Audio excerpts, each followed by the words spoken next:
Today, I want to share something intriguing about my favorite game, Grim Dawn. Did you know that you can actually complete the game without selecting a class? Now, you might wonder, why would anyone do that?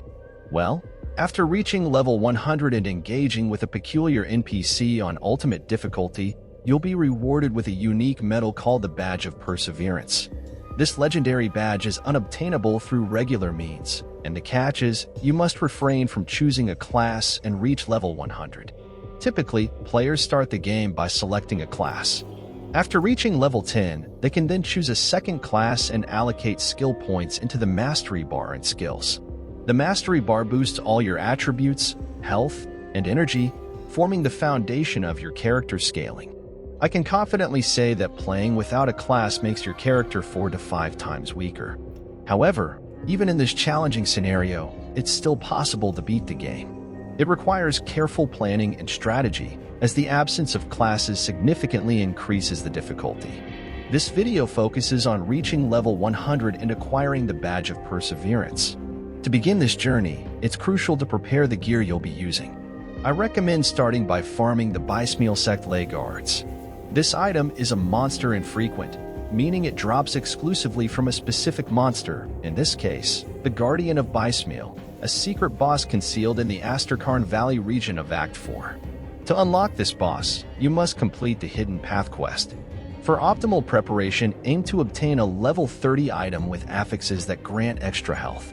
Our classless character lacks health, and acquiring such items will partially address this issue. The ideal affixes for this item would be Formidable of Vitality, but other affixes that provide attributes, such as of the Fortitude, of the Boar, of the Eagle, of Heroism, of Reptilian Resilience, and more, will also work effectively to increase our overall health. These affixes play a crucial role in fortifying our character for the challenges ahead. The next items you'll need are part of the level 1 legendary set called Loker's Spoils. Loker, who is also a secret boss, poses a much greater challenge compared to the bosses in the Hidden Path quest. To acquire this set, you'll require a robust, well-tuned level 100 character, as you'll need to defeat Loker multiple times to obtain the complete set. The Loker Spoils set itself proves highly beneficial, offering various resistances, increased health, and, most importantly, an extra 40% incoming experience. However, it comes with a trade-off. The set provides no armor.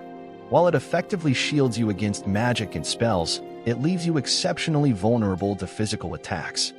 Because the Loker set doesn't provide any armor, and we cannot benefit from the +1 to all skills bonus due to our classless challenge, I recommend using it only up to level 40 or 50. After reaching this point, it's advisable to swap these items for something more fitting. For the next set of items, you'll need a pair of good low-leveled rings, preferably with solid resistances or health. Examples include the Slith Primal Ring or Skinner Family Seal, both of which are quest rewards obtainable in normal difficulty during Act 1 and Act 2. As for the medal, I opted for the Crimson Heart for its HP bonus, a random drop item. Deciding to build my classless character as a summoner, I selected specific summoner items. For the amulet, I went with the Blightshard Amulet, a special item that grants the ability to summon a small shrimp shooting acid projectiles. Relying on summons is a viable strategy since, unlike your classless character, summons scale with level. The second summoner item is the Relic Hysteria, providing the ability to summon a spectral crab. It boasts good damage but is squishy and prone to quick demise. The third summoner item is Salazar's Sovereign Blade, a magical dagger and monster infrequent dropped by the Salazar boss in Act 1. Affixes are not crucial. You just need a level 24 item to summon a powerful but slow Harbinger. For the offhand, Carver's Conjuring Bone will suffice, dropping with 100% probability from a corpse in Act 1. It has a small chance to summon a hound when attacking an enemy. These summons will serve as our meat shields throughout the campaign. As for gloves, I chose the Zealot Gauntlets as our starting items for their attack speed, casting speed, and chaos resistances. However, you can easily find a better pair of gloves with improved resistances and HP bonuses. The belt I selected was Oldenar's Stabilizer for its ether resistance and stun resistance. These items will assist you in getting through the first 50 levels. Selecting the right item components is crucial.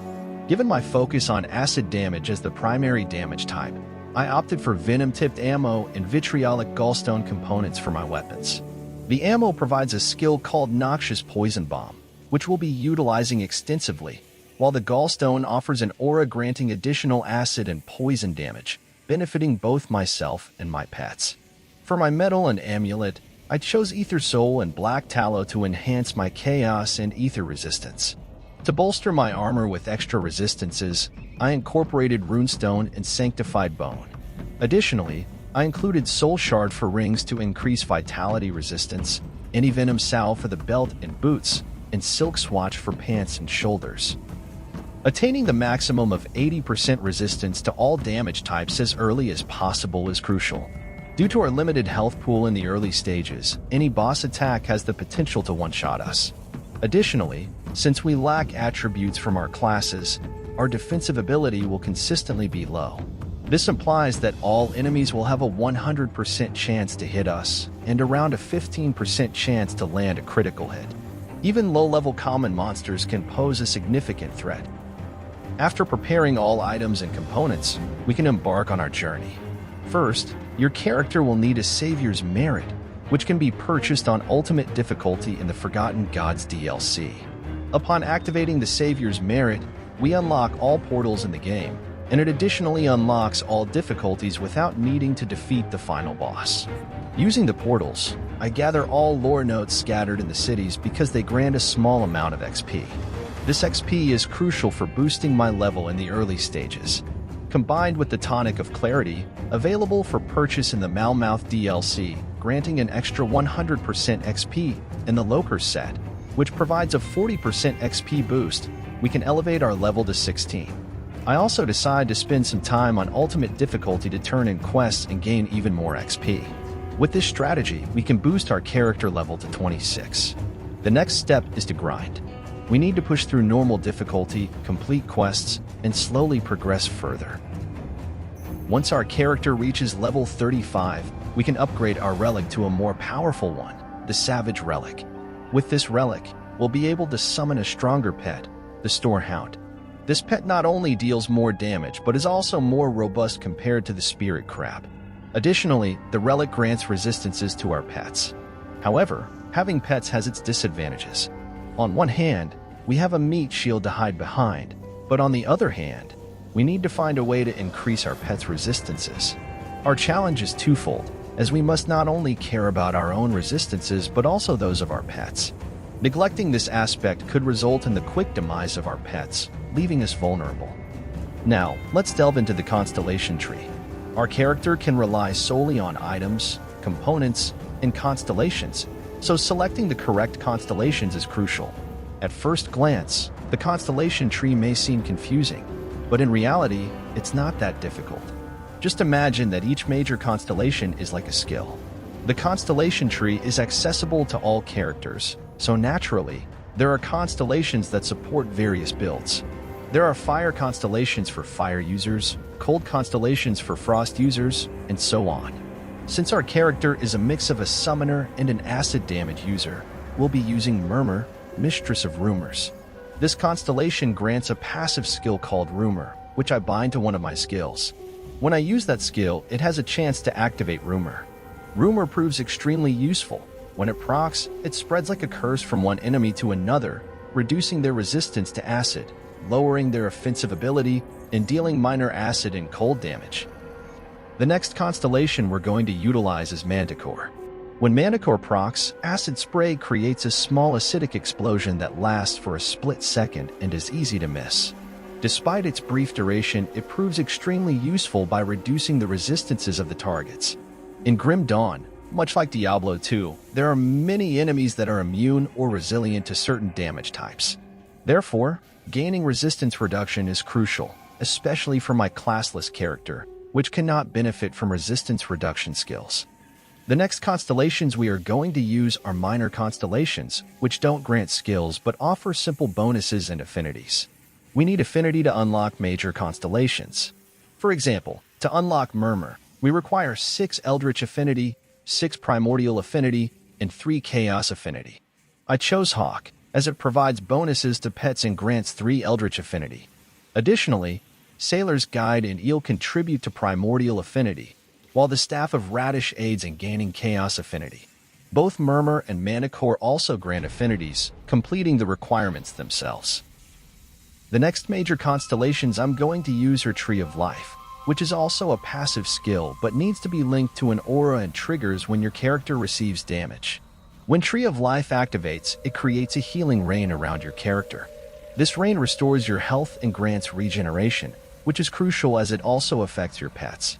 Even if you raise your pet resistances, they won't last long against strong enemies, so you need to sustain the mood. Healing Rain achieves that by healing all nearby pets. The second major constellation is Ishtak, the Spring Maiden. Similar to the Tree of Life, it triggers when your character is hit.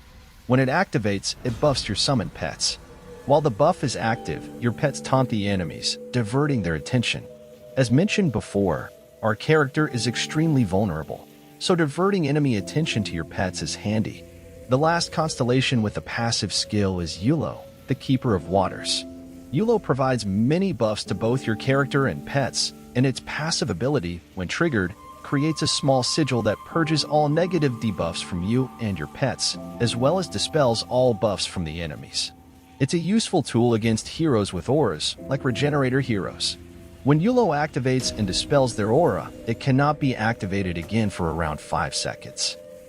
The Tree of Life and Ishtak require a substantial amount of primordial and order affinity, necessitating several minor constellations to fulfill these affinity requirements. While we already have Sailor's Guide, Eel, and the Staff of Radish, we still need more. I've chosen to include the Stag constellation for pet bonuses and the Crane for additional order affinity. Yulo will cover the remaining requirements. After reaching level 50 in our journey, we can finally breathe more freely.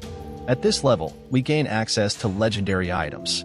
The first upgrade will be our armor, and I've chosen the Venomancer's Raiment. This armor grants an aura, similar to the Vitriolic Gallstone, which buffs both the character and pets. The second upgrade is in the weapon slot, where we can now use the Black Scourge. With this weapon, the number of our pets will increase. Whenever I attack, there's a chance to summon a small demon, a Thonian Devourer. The Devourer lasts only for 8 seconds and has low health, but it explodes upon death. Alternatively, I can still use the Salazar Blade, but high-level Salazar Blades have a high cunning requirement that I can't afford. The third upgrade is an Epic Offhand, the Black Grimoire of Ognipesh. It's a level 40 Epic Offhand with a high spirit requirement, so it will mostly be available at level 50 or so. This offhand grants us another summon, the Skeletal Revenant. This powerful summon has many abilities, including Fire Nova, the Ring of Flame ability, which is an aura damaging enemies around, and Shield Defense, a buff that increases resistance to crowd control and enhances armor for us and other pets. The next upgrade is the Gloves, and I've chosen the Touch of the Ever-Living Growth. It not only provides rare pierce resistance for pets, but also features a healing ability. As for the boots, I'm using Wormscale Footguards. While not the optimal item for my particular build, it offers a high amount of stun resistance. If I had sufficient stun resistance, I would have opted for Fiend Flesh Greaves. As for the jewelry, I was still using the level 24 Blight Shard Amulet. However, I decided to purchase 2 Devil's War Seals from Devil's Crossing faction and a Legion Mark of the Void from the Legion faction. These are decent items with good resistances and bonuses for pets. I decided to remain on Elite difficulty for as long as possible while slowly leveling. This way, I reached level 75, which is significant because at this level, I can finally use high-level components. Now, I can stop using the level 20 Noxious Poison Bomb, and I opted for Seal of Shadow, which grants the Biting Blade skill. When used, your character throws a blade that returns like a boomerang. However, it has a disadvantage. If it hits a wall, the projectile disappears and doesn't circle back. This is why later on, I will swap this component for Seal of Blight. For armor, I'm using 2 Sacred Platings. For the belt, boots, and gloves, I'm using Spell Scorch Plating and Ugdenbog Leather. I've also upgraded my gear. Now, I use the Beast Caller's Regalia set, a nice defensive set that grants good resistances, health, and attributes. I now use a level 65 Empowered Blight Shard Amulet, which isn't much different from the level 24 version, but now I can summon an Empowered Shrimp. As for the rings, I used 2 Yugal's Icors. These rings have nice conversions for pets, converting physical damage to acid. During my walkthrough, I used the same level 30 Bismeal Lay Guards for their HP bonus, but I should have swapped them for Wild Shorn Lay Guards, which is a better choice. Now, I can also use a better relic. I think the best choices would be either the Primal Instinct relic, which has a chance to summon small insect swarms to attack the enemy, or the Dirge of Arcovia, which grants us the ability to summon a powerful skeletal servant. I tried using both to see which one fits better and decided that having a skeletal servant is more beneficial because Primal Instinct summons die too quickly. My classless character lacks pet bonuses to make Primal Instinct summons useful. Generally speaking, Primal Instinct Relic is a better choice if your character has good pet bonuses. Now that I am level 75, I also have access to mini augments, which are bonuses that can be applied to armor and weapons. For my jewelry, I decided to use 3 Rifthound salts. These salts provide excellent bonuses to pets, and with 3 of them, I can finally cap my pet resistances at 80%. As for my weapons, I used Witch's Powder for increased attack speed for my pets. For armor, I have used 4 Makin's Vigil and 3 Kingsguard Powder for Ether, Chaos, Pierce, and Acid resistances. This gear will help us reach level 94, which is important as it unlocks mythical legendary items. Even though the level 68 Beast Collar set is quite powerful, we are far from being at our strongest. After completing most of the quests on Elite, I reached level 94 and decided to finally switch to Ultimate difficulty. Just as a reminder, when you switch difficulty, your resistances decrease. On Elite, only your basic resistances drop by 25%, and on Ultimate, all resistances except physical drop by an additional 25%. This is one of the reasons why I stayed on Elite for so long. With a high level now, I can equip mythical legendary items. I have decided to use the Goals Malice set, which grants us insane offensive and defensive bonuses and allows us to summon a new pet, Eldritch Talon, with a couple of useful skills. The Talon's aura reduces the enemy's acid resistance, and it also has a leap ability.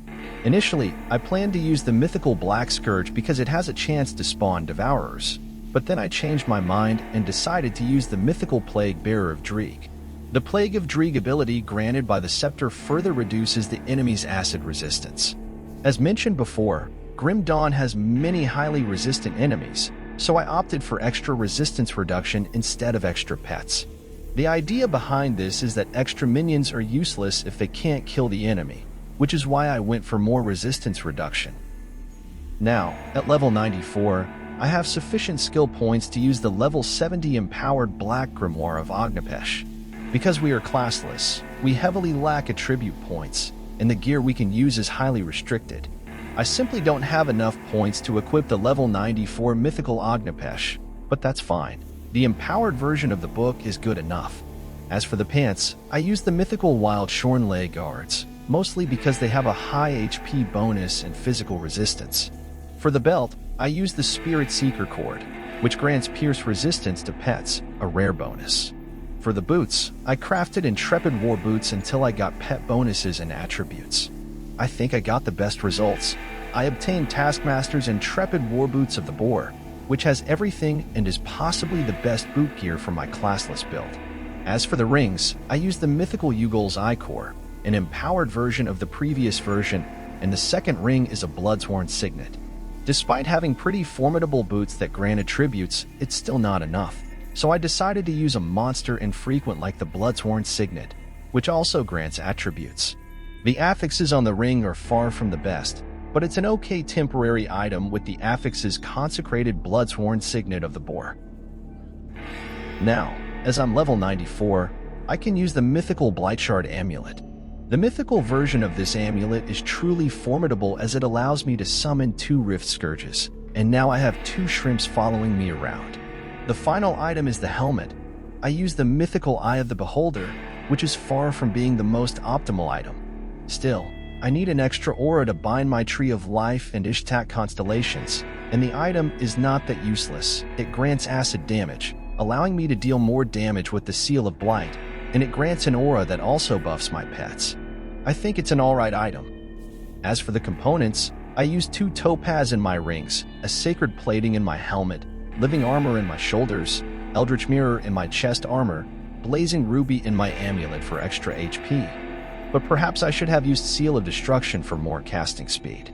Ugdenbog leather and spell-scorched plating fill the other slots, while an arcane spark resides in my metal slot for disruption resistance, and its energy leech is useful to sustain my energy. Finally, a Seal of Might in my offhand grants resistances to both me and my pets.